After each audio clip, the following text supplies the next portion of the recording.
Hi guys, we're here in Nagoya already. So it's raining so hard today. So me and Marivic decided to go out. They gotta stop us from shopping a little bit, diba?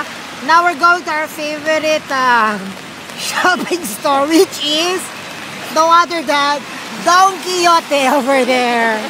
So yun, Don Quijote, you can check it out, and there's everything. They have everything there. What you need, like there's like 6 floors. Like maybe first floor for your toiletries, second floor like electronics, third floor for clothing, and many more. Diyan, punta kayo sa Don Quijote. Pag nakita niyo yung ganyan, may para siyang duck or penguin, yan ang Don Quijote. O diba? Don Quijote talaga. To go, to look for. Talagang mainit. Ano kayo meron doon?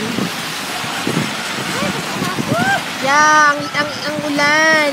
In fairness, ulan dito, ang maliwanag pa rin yung tubig. Hindi siya parang Milo.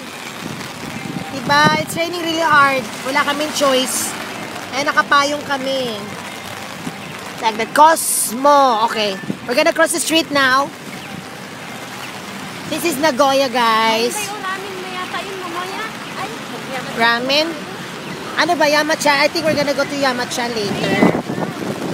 Ako lang, ulan talaga, girl. Lakas na ulan.